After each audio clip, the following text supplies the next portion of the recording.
एक बार की बात है, बेचारी दो अनाथ बहनें दिव्या और काव्या अपने चाचा चाची के साथ रहा करती थी, क्योंकि कुछ समय पहले ही एक हादसे में दोनों के माता पिता की मृत्यु हो जाती है। उनका अपने चाचा चाची के सिवा इस गांव में और कोई नहीं था। दिव्या और काव्या की चाची गायत्री वह बहुत ही ज्यादा बुरे स्वभाव की औरत थी। उसने अपने घर में दोनों बहनों को रहने के लिए जगह तो दे दी, लेकिन सिर्फ एक नौकरानी की हैसियत से दोनों बहनों से गधों की तरह काम कराती और खाने के लिए बस बचा कुचा खाना ही देती। गायत्री की अपनी भी एक बेटी थी जिससे वह बहुत ज्यादा प्यार करती थी, उसे शहजादी बनाकर रखती थी। अपनी माँ को देखा देख मोहिनी भी बिल्कुल अपनी माँ जैसी ही हो जाती है। वह भी बेचारी दोनों बहनों के ऊपर बहुत ही ज्यादा जुल्म और अत्याचार क्या करती थी। तुम दोनों गरीब बहनें इतने धीरे धीरे हाथ चलाकर काम क्यों कर रही हो? हाथों में मेहंदी लगी है क्या? चलो जल्दी से मेरे लिए हेल्दी नाश्ता बनाओ। कामचोर, मनहूस, पता नहीं वह कौन सा दिन था जब इनके माता पिता मरे और ये हमारे घर आ गई, गरीब कहीं की। मम्मी आप आ गई, मुझे आपसे बहुत जरूरी बात करनी थी। हाँ मेरी शहजादी बेटी, बोलो तुम्हें मुझसे क्या कहना था? मम्मी मुझे येलो कलर का ब्रांडेड लहंगा चाहिए। आपको पता है मेरी दोस्त जिसके पापा लंदन में रहते हैं, कल उसका बर्थडे है। आप भी अपने लिए अच्छी सी साड़ी लेकर आ जाना। काजल से मैं कम दिखना नहीं चाहती, पूरी पार्टी में मैं ही सबसे ज्यादा सुंदर दिखना चाहती हूँ। मैं नहीं चाहती कि कोई भी मेरे सामने टिक पाए। क्यों नहीं मेरी प्यारी बच्ची, मैं तुझे सबसे महंगा और ब्रांडेड लहंगा दिला दूंगी। मेरी बेटी के सामने कोई टिक नहीं पाएगा, क्योंकि मेरी बेटी बिल्कुल परियों की तरह सुंदर लगेगी, क्योंकि तुम हो ही इतनी ज्यादा सुंदर मेरी शहजादी बिटिया।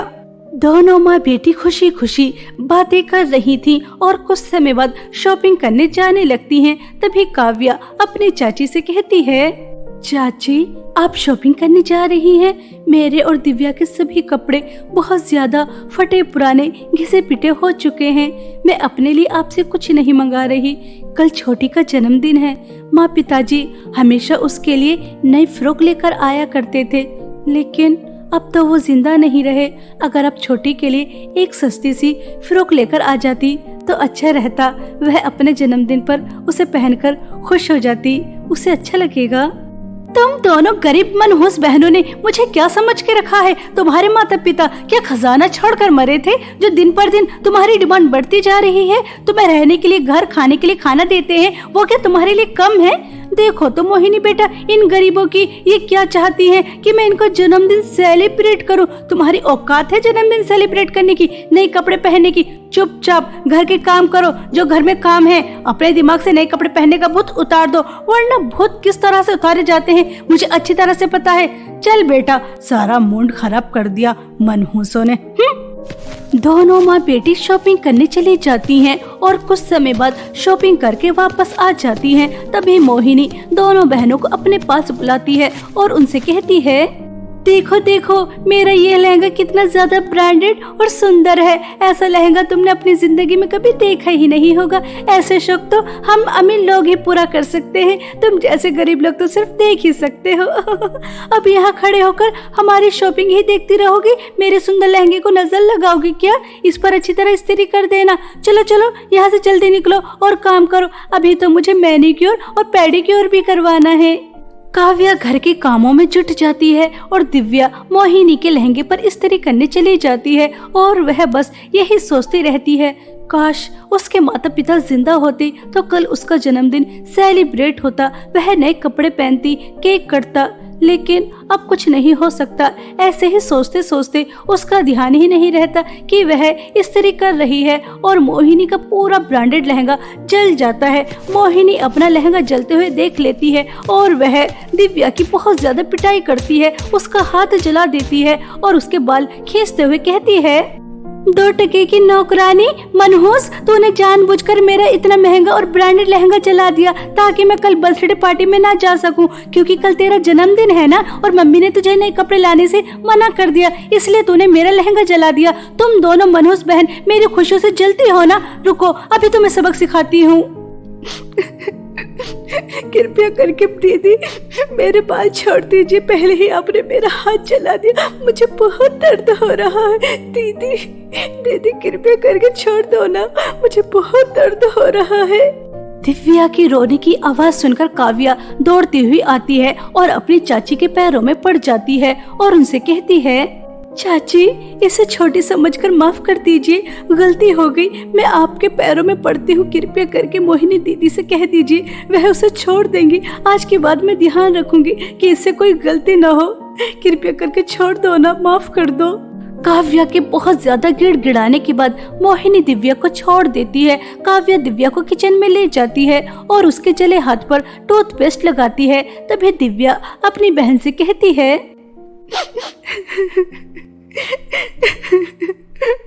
दीदी दीदी ये लोग कैसे हैं? दोनों माँ बेटे इंसान के रूप में डायन है, डायन। हमारे माता पिता हमें छोड़कर क्या चले गए, इन्होंने तो हमारी जिंदगी जीते जी नर्क बना दी, हमारे पर कितना अत्याचार करती है, हमें खाने के लिए सिर्फ एक ही समय देती है और वो भी बचा कुचा, और अपनी बेटी के पुराने कपड़े अब तो वो भी घिसकर फट चुके हैं, हमसे कितना काम कराती है और आज तो मेरा हाथ भी जला दिया, मुझे कितना दर्द हो रहा है। कल मेरा जन्मदिन है, मैं तो अपना जन्मदिन सेलिब्रेट भी नहीं कर सकती, नए कपड़े भी नहीं पहन सकती। काश माता पिता हमें छोड़कर ना जाते तो कितना अच्छा होता। हाँ मेरी प्यारी बहन, कह तो तुम बिल्कुल ठीक ही रही हो, मगर अब हम क्या कर सकते हैं। अब तो रूखा सूखा खाकर, फटे पुराने कपड़े पहनकर और अपनी सभी ख्वाहिशों को मारकर यहाँ रहना होगा, क्योंकि हम अनाथ है ना, हमारा कोई नहीं है।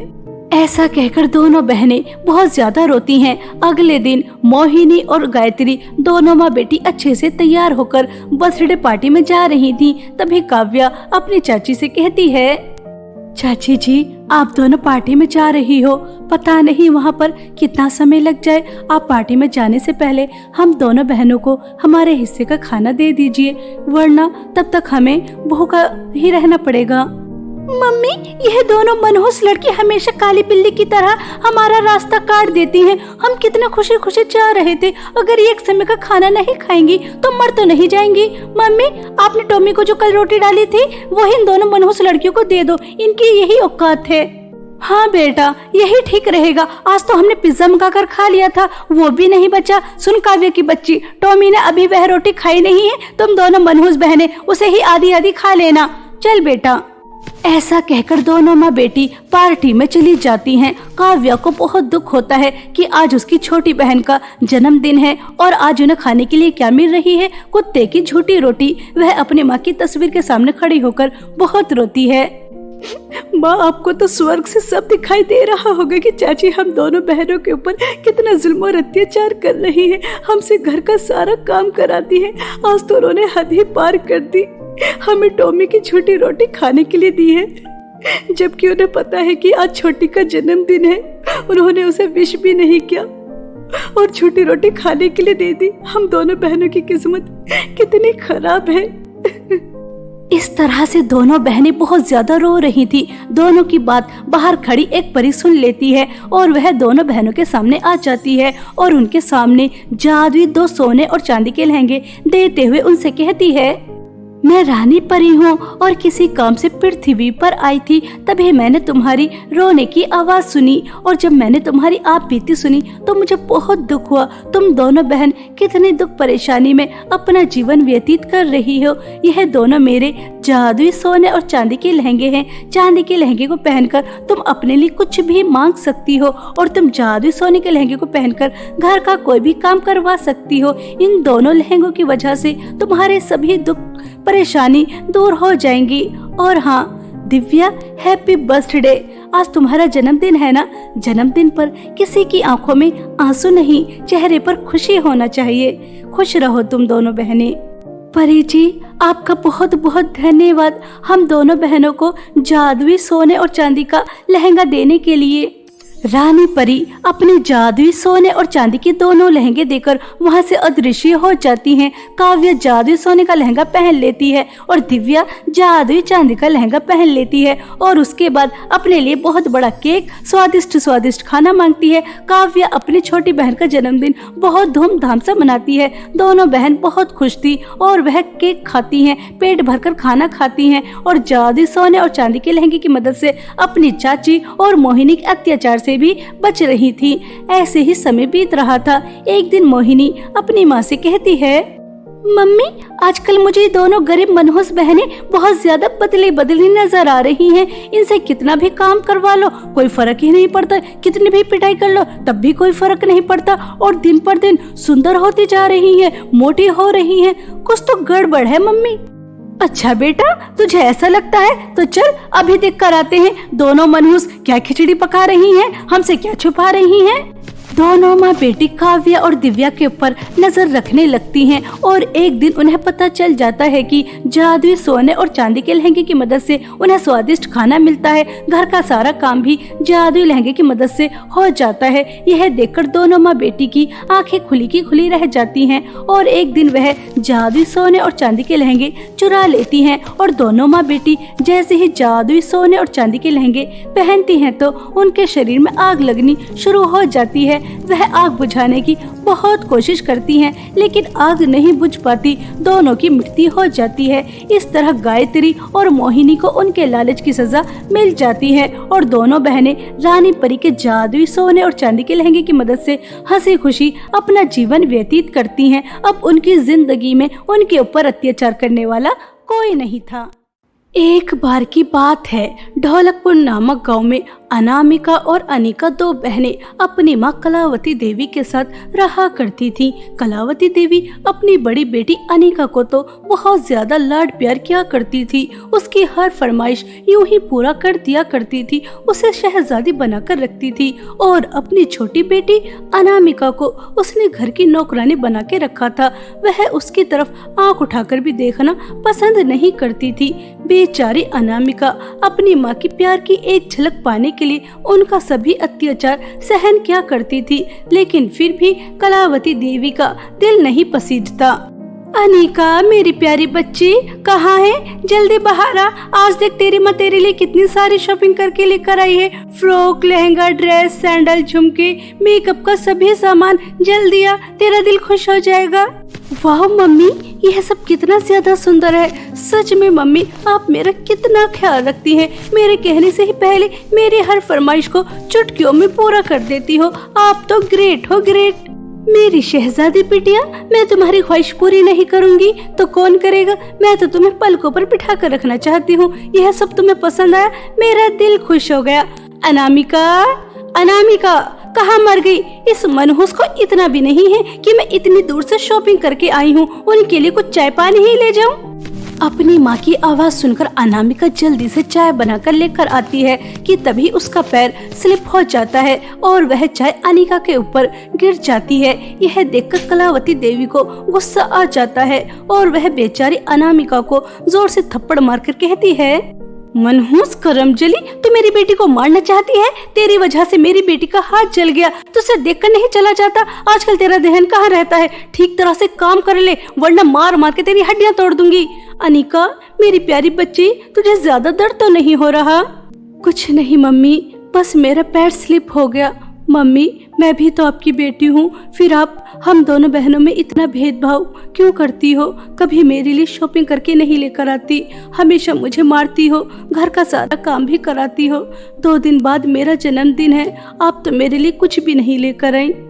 मैं उस मनहूस दिन को क्यों याद रखूंगी? तुझे अच्छी तरह से पता है कि आज तो 17 वर्ष की हो गई, लेकिन मैंने आज तक तेरा जन्मदिन सेलिब्रेट नहीं किया, तो आगे क्यों करूंगी? आज भी मैं भूली नहीं हूँ कैसे तेरी वजह से मेरे पति मुझे अकेला छोड़कर चले गए। मेरी मजबूरी है कि मैंने तुझे घर में बर्दाश्त करके रखा है, वरना कब का तुझे धक्के मार के निकाल देती।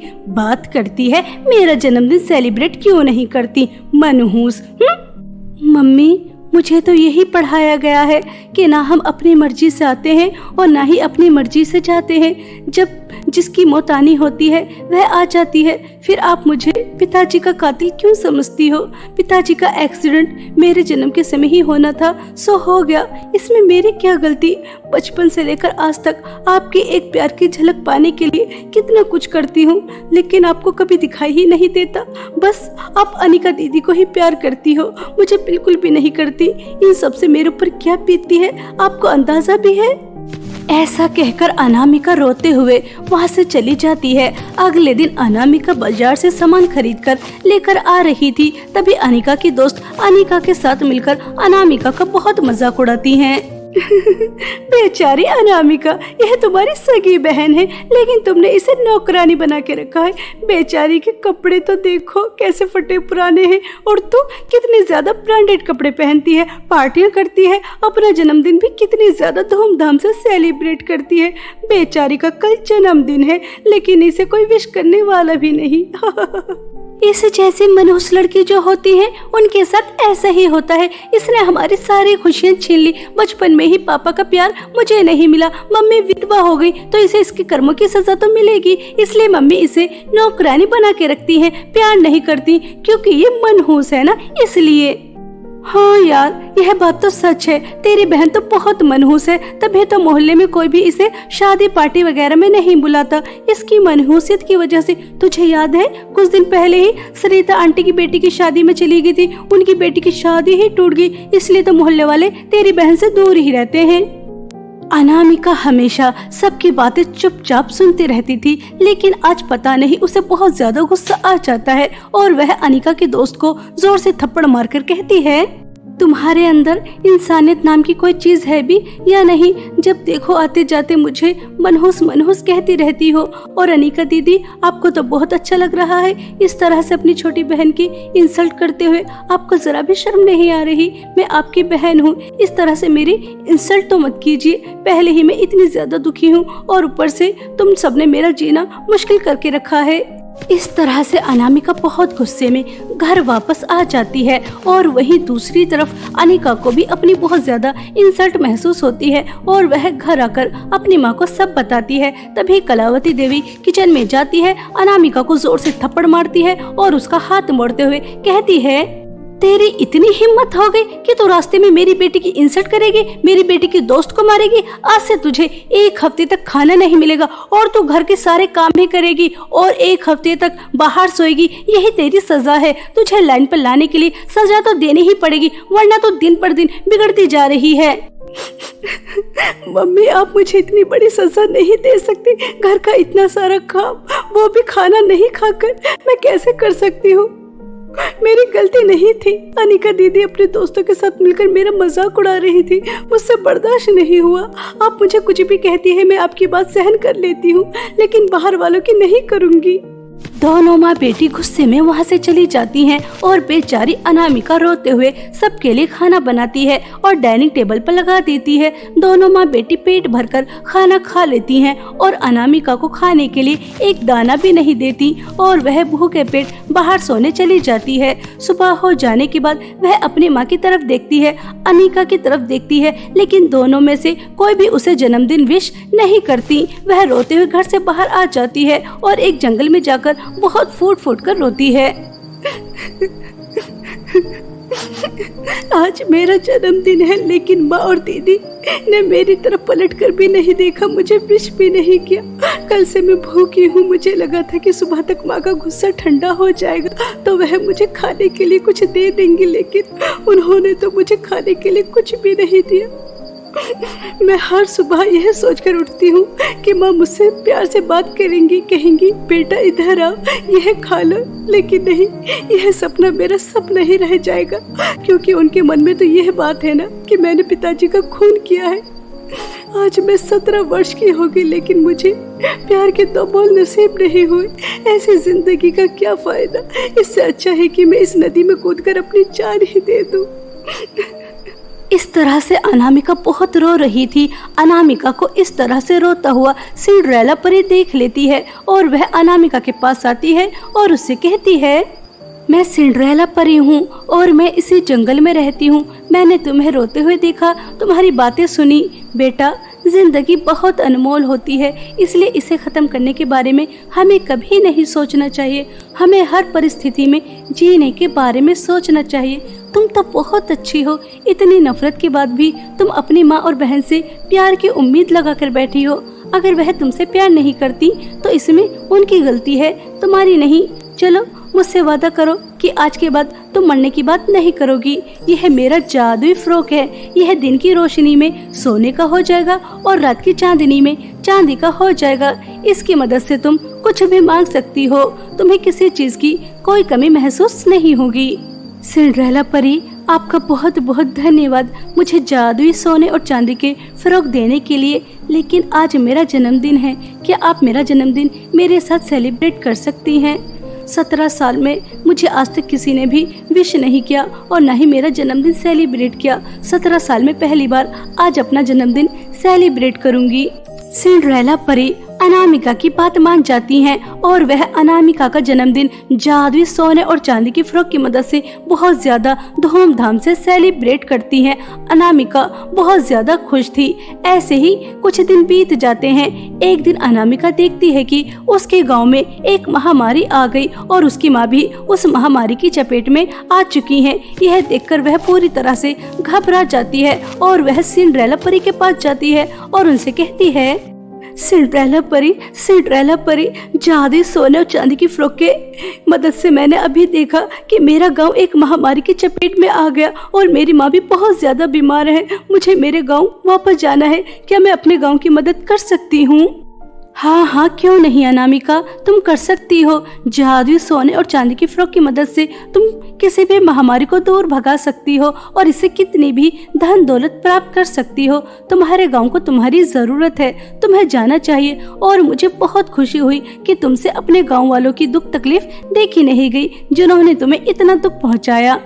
सिंड्रेला परी की बातें सुनकर अनामिका खुश हो जाती है और वह जादुई सोने और चांदी के फ्रॉक लेकर अपने गांव पहुंच जाती है और उसके जादू से अपने गांव के सभी इंसानों को ठीक कर देती है और अपनी माँ को भी। यह देखकर कलावती देवी को अपने के पर बहुत पछतावा होता है और वह अनामिका से माफी मांगते हुए कहती है, अनामिका बेटा, तू कहाँ चली गई थी? मैंने तुझे कहाँ नहीं ढूंढा, मगर तू मुझे कहीं नहीं मिली। तेरे जाने के बाद मुझे पता चला कि तू मुझसे कितना प्यार करती थी और अनिका, जिसे मैंने इतना लाड प्यार दिया, उसने मेरी तरफ पलट कर भी नहीं देखा। मैं इतनी बीमार थी, लेकिन वह तो अपने दोस्तों के साथ घूमने चली गई और जिसे मैंने बिल्कुल भी प्यार नहीं किया, उसे जैसे ही पता चला कि मैं बीमार हूँ, वह मेरे साथ साथ पूरे गाँव की मदद करने आ गई। बेटा, तू मनहूस नहीं है, तो बहुत अच्छी है, तेरा दिल तो बिल्कुल साफ है। हम सब ने तेरे साथ कितना बुरा व्यवहार किया, लेकिन फिर भी तूने हम सब की मदद की। बेटा, हो सके तो हम सबको माफ कर देना। मम्मी प्लीज, आप मुझसे माफी मत मांगिए। बचपन से लेकर आज तक मुझे बस आपका प्यार चाहिए था और वह मुझे मिल गया। मुझे और कुछ नहीं चाहिए। सभी गांव वाले भी अनामिका से माफी मांगते हैं। अनामिका सबको माफ कर देती है और सबके साथ हंसी खुशी अपना जीवन व्यतीत करती है। इस तरह अनामिका को सिंड्रेला परी के जादुई सोने और चांदी की फ्रॉक की मदद से अपनी माँ का प्यार मिल जाता है, जिसके लिए वह बचपन से तरस रही थी।